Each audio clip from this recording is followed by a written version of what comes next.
Bismillahirrahmanirrahim. Assalamualaikum warahmatullahi wabarakatuh.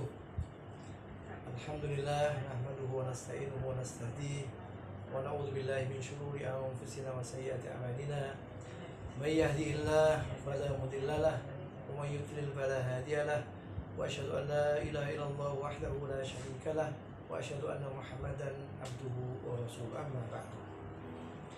Insyaallah hari ini kita akan bertadabbur untuk satu hadis Nabi Sallallahu Alaihi Wasallam berkaitan dengan birrul walidaini, berbuat baik atau berbakti kepada kedua orang tua.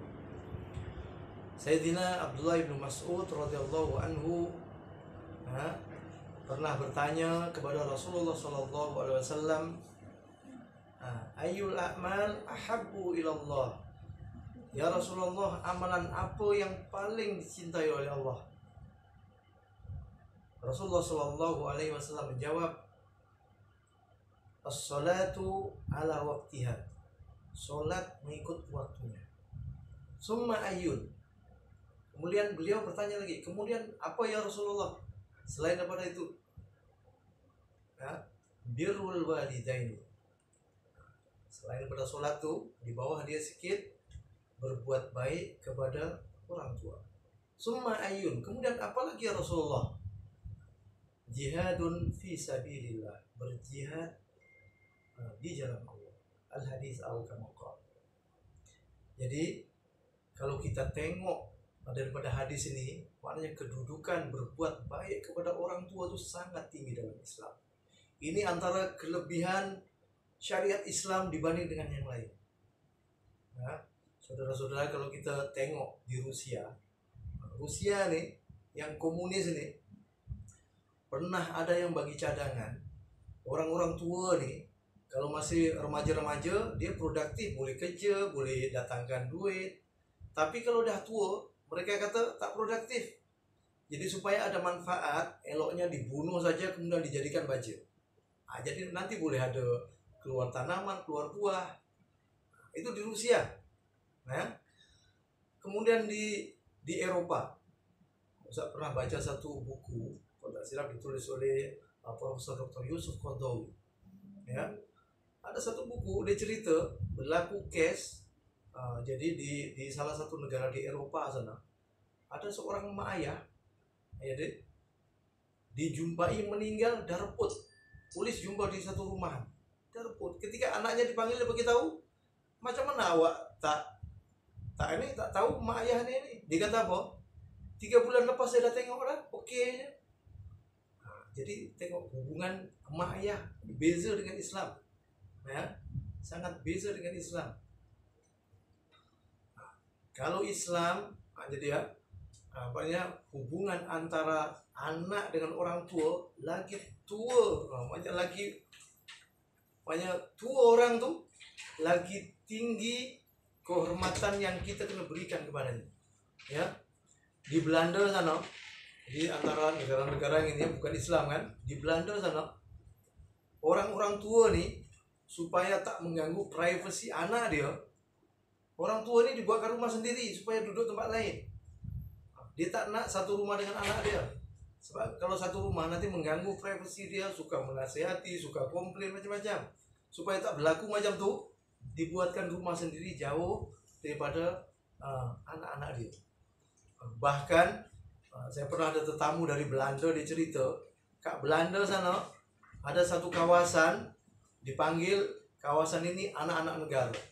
Jadi budak-budak yang umur 16 tahun ke atas yang masuk dalam kawasan ini, maka mak ayah dia tak boleh ambil balik.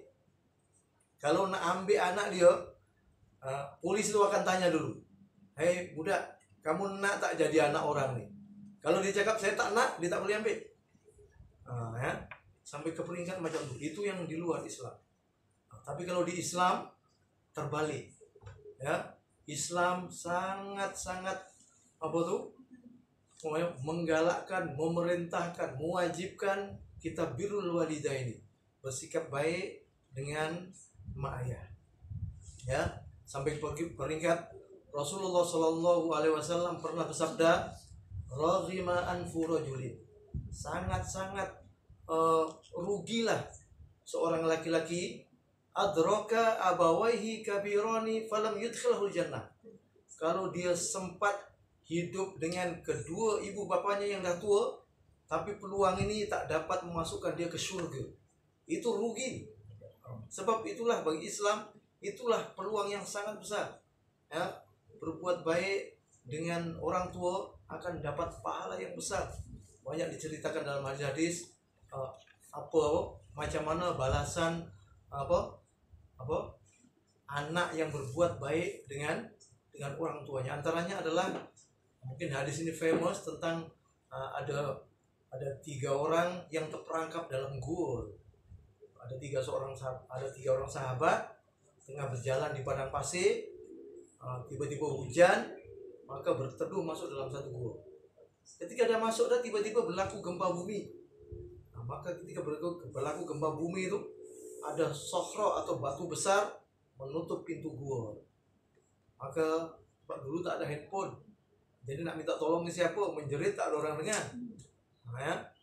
Maka salah seorang pada tiga orang tu, dia dibagi cadangan kepada kawan dia, mana jaina, kita takkan selamat daripada batu ni, melainkan nad'u, kita berdoa sambil menyebut amal yang paling baik yang pernah kita buat.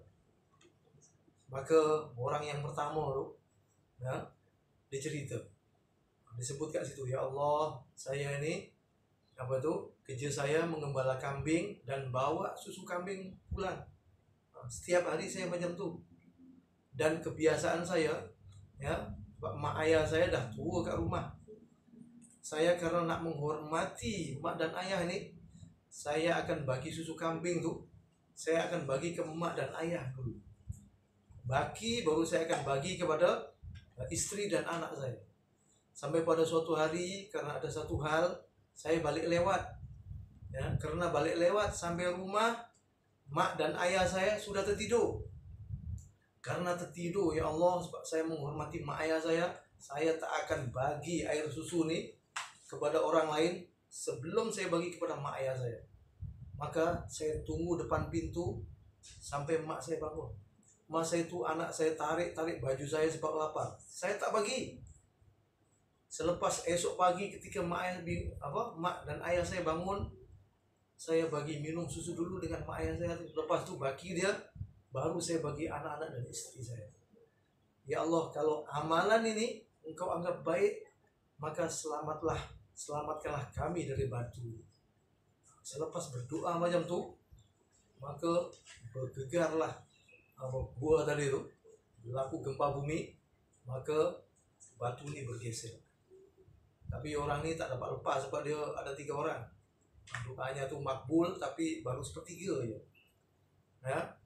Kemudian seorang lagi berdoa lagi, ya Allah, saya dulu seorang pemuda, saya minat dengan seorang perempuan yang sangat cantik, anak pakcik saya. Tapi dia tak nak dengan saya sebab dia cantik, dia kaya. Saya ni pemuda miskin. Macam-macam cara dia tetap tak nak. Tapi suatu hari berlaku satu musibah, pakcik dan makcik saya meninggal dan dia miskin. Kemudian saya pula dapat rezeki banyak, saya kaya. Maka peluang inilah saya nak gunakan untuk supaya saya dapat perempuan tu. Dan kebetulan memang dia datang nak pinjam duit. Sebab dia tak ada duit, adik dia kebuluran. Maka saya gunakan peluang. Saya kata, saya boleh bagi duit asal awak boleh tidur dengan saya. Maka ketika saya sebut macam tu, anak gadis tadi pusing balik ke rumah sebab dia tak nak buat maksiat. Tapi kerana dia tak sanggup tengok adik dia mati, dia datang balik. Dia mengatakan, saya setuju apa yang awak nakkan tadi. Sebab saya tak sanggup tengok adik saya mati kebuluran. Tapi sebelum tu, saya ingatkan kamu, ittaqillah, bertakwalah kepada Allah. Wala tafuddul khatim illa bil haq. Jangan rusakkan cincin itu melainkan dengan cara yang hak. Maka ya Allah, sebetulnya saya dah lama dah, dan sekarang ada peluang tak ada orang boleh halang. Ya. Tapi ketika disebut ittaqillah, bertakwalah kepada Allah, saya teringat denganmu ya Allah. Maka saya batalkan niat buruk saya tuh. Saya bagi duit, saya terus suruh pulang. Ya, ini duit untuk aku semua, maka pulanglah. Jadi ya Allah, kalau saya membatalkan dosa nih, Engkau anggap sebagai amal yang baik, maka selamatkanlah kami daripada batu besar. Maka berlaku gempa bumi lagi sekali. Maka bergeserlah batu lagi. Tapi kami masih tak dapat keluar. Akhirnya orang yang ketiga berdiri dan menadahkan tangan. Ya Allah, saya dulu seorang tauqi. Ya, pekerja saya ramai. Setiap bulan, ya, selepas pekerja ini kerja, saya akan bagi seorang gaji. Tapi suatu hari itu ada seorang pekerja, sebelum ambil gaji, dia bermusafir karena ada satu hal. Jadi saya tak bayar gaji. Maka supaya duit tadi tak habis oleh zakat, ya, maka saya belikan kambing, saya kembangkan. Saya beli kambing, akhirnya beranak pinak, beratus, beribu. Saya belikan lembu, macam tu banyak. Kemudian saya belikan onta, sampai beribu. Sampai selepas beberapa tahun, ya Allah, dia datang. Dia nak menuntut haknya tadi. Dia datang, wahai fulan, ya Tuhan, dulu saya menjadi pekerja Tuhan. Ya, ada 1 bulan gaji saya tak ambil. Nah, sekarang ni saya nak minta hak Tuhan. Saya minta hak saya. Gaji sebulan saya tak ambil itu. Maka ya Allah, saya ajak pemuda ni, saya ajak laki-laki ni pergi keluar tengok kat bukit. Kamu tahu tengok kat bukit tu, dia nampak kambing beribu, kemudian ada lembu beribu, onta beribu kat sana. Semua itu kamu punya, kata dia. Tapi ya Allah, tiba-tiba dia marah. Saya datang sini ni bukan mengemis, bukan minta sedekah. Saya minta hak saya. Janganlah diejek macam tu. Tapi saya terangkan, ya Allah, semua tu itu hak kamu, sebab duit kamu dulu memang sikit, saya kembangkan supaya tak dihabis oleh zakat. Jadi semua tu kamu punya. Saya tolong kembangkan je. Kalau kamu ambil semua, tak sisakan apa pun, itu hak kamu, boleh aja. Maka ya Allah, selepas dia tahu macam tu, semua diambilnya ya Allah. Kambing, lembu, onta, beribu tadi diambil semua. Seekor pun tak ditinggal. Tapi karena ikhlas kerana-Mu ya Allah, saya buat ni kerana-Mu, maka saya biarkan lepas macam tu. Kalau saya amanah ni, bagi hak kepada orang ni, adalah kau anggap sebagai amalan yang baik yang kau terima, maka selamatkanlah aku dari ini. Maka berlakulah gempa bumi yang ketiga, kemudian bergeser batu tadi, dan alhamdulillah kami selamat. Jadi dari hadis ini kita boleh ambil, ya, birrul walidaini, berbakti kepada orang tua, maknanya mempunyai kedudukan yang sangat tinggi dalam Islam. Karena itu Nabi mengatakan, ridullah fi ridul walidain. Keridhaan Allah ada pada keridhaan orang tua. Wa sukhtullah fi sukhtil walidain. Ya, kemurkaan Allah ada pada kemurkaan ibu bapa. Kalau ibu bapa murka, Allah pun murka. Ini pernah berlaku yang terjadi.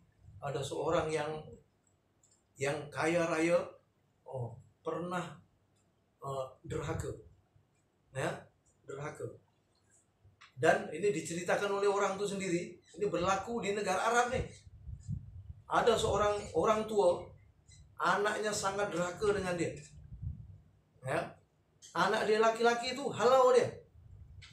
Halau itu bukan disuruh, ayah, idhab, kamu pergilah keluar rumah, bukan macam tu. Anak dia halau dengan kaki, ditolak dengan kaki, ayahnya bergulung-gulung sampai keluar pintu. Tak puas macam tu, ditolak lagi, ditendang, diterajang sampai keluar pintu gate.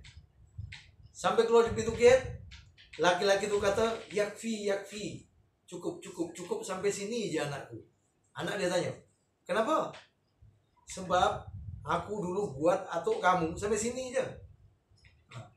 Aku dulu buat atuk kamu macam ni, sepak-sepak ni, sampai gate sini aja tak sampai. Ini menunjukkan apa? Coba tengok balasan Allah ya, untuk durhaka tuh bukannya di akhirat, di dunia pun macam tuh. Di dalam hadis juga diterangkan ya, antara dosa yang balasannya di dunia dan akhirat adalah uququl walidain, durhaka dengan mak dan ayah. Ya, karena itu kita sebagai orang Islam kita kena berusaha ya berbakti dengan mak ayah, mengembirakan hati dia. Tapi walau macam manapun, walau macam tuh berbakti kepada orang tua ini ada batas-batasnya. Ya, kalau orang tua menyuruh kita benda yang haram, ya, maka kita diharamkan untuk patuh. Ya, itu dalam hadis diterangkan, la ta'ata li makhluqin fi maksiatil khaliq. Tak boleh ada sebarang ketaatan dalam hal bermaksiat kepada Allah. Itu yang berlaku pada sahabat Nabi Amr bin As. Ketika dia dah masuk Islam, maka mak dia paksa dia murtad daripada Islam. Dia kata, kalau awak tak keluar daripada agama Muhammad ni, mak tak akan makan sampai mati. Maka Amr bin As berkata kepada mak dia, mak, kalau mak ada nyawa 1000, setiap hari nyawa ni keluar satu-satu, saya tak akan keluar daripada agama Nabi Muhammad. Jadi kalau mak ayah ni, ya walaupun mak ayah ni kafir, kita suruh bersikap baik, ya, berbuat baik. Kecuali kalau dia menyuruh benda-benda yang haram, utama sekali syirik, kita diharamkan patuh, tak boleh patuh. Ya, jadi kalau benda yang baik kita kena patuh. Yang kedua, menyakitkan hati itu macam-macam. Ya, kita sepatutnya mengembirakan hati. Ada yang sebaliknya, dia menyakitkan hati. Ya, ada yang dimaki hamun. Bisa pernah dengar depan dengan, bisa dengar dengan telinga sendiri. Mak ayah dia buat silap sikit, dimaki hamun. Ya, dimaki hamun ini. Tak lama kemudian suami dia meninggal. Kemudian macam-macam lah balasan Allah bagi. Ya, mak ni bukannya maki hamun. Kita cakap macam tu pun, wala taqul lahum uffin. Kamu jangan cakap kepada keduanya. Ya. Jadi Islam tu sangat-sangat meletakkan kedudukan yang tinggi kepada orang tua kita. Ya, jasanya sangat besar. Itu kadang-kadang walaupun orang tua nih cabarannya banyak, kalau kita bersikap baik dengan orang tua nih macam-macam. Ada yang dah nyanyo, ya. Kadang-kadang ada yang bagi nasihat ini kadang benda tak masuk akal. Ustaz Nabi ke Mesir tu ada yang bagi nasihat. Oke, nanti kalau pergi sana jangan laju-laju ya. Dia ingat usah naik basikal tu. Naik pesawat macam mana laju tak laju, kita ikut jangan.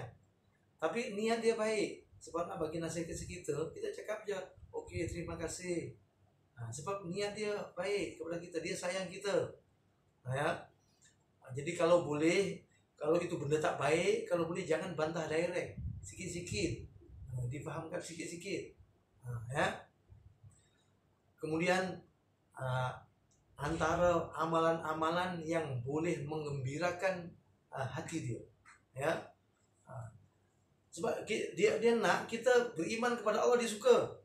Ya, kalau kita depan mak ayah, contoh ya, kita baca Quran, mak kita suka, ya. Suka tu kita dapat pahala, buat dia suka pun dapat pahala. Ya. Yang kedua, kalau kita mengajak benda baik tak salah. Contoh ya, kalau dulu kita kecil-kecil, kita yang dibangunkan time solat. Alangkah baiknya kalau sekarang nih kita bangun awal, kita yang kejutkan mak ayah, kita yang ajak dia, jom kita solat jamaah, jom kita mengaji. Kalau kita boleh dapat buat macam tu, pahalanya sangat-sangat besar. Ya, itulah yang memang yang sangat digalakkan oleh Islam. Jadi mungkin itu saja yang Ustaz boleh sampaikan pada hadis ini, terangkan berkaitan dengan hadis ini. Jadi pengajaran-pengajaran tadi banyak kita boleh ambil. Jadi kita sangat-sangat diperintahkan untuk berbuat baik kepada ibu bapak, ya. Kemudian antara cara jadi kita akan pahalanya sangat besar lah, rugilah kalau tak dapat masuk surga. Nah, kalau mak ayah kita lagi tua, lagi banyak cabaran, sebetulnya lagi banyak peluang kita masuk surga. Itu yang kedua. Yang ketiga, durhaka ini memang dosanya sangat besar, bukan hanya di akhirat, tapi Allah boleh balas di dunia ini pun ada balasan dia. Kemudian yang keempat, antara amalan-amalan, semua amalan yang boleh mengembirakan hati mak ayah akan mendapat pahala yang sangat besar. Nah, itu saja yang bisa boleh sampaikan. Assalamualaikum warahmatullahi wabarakatuh.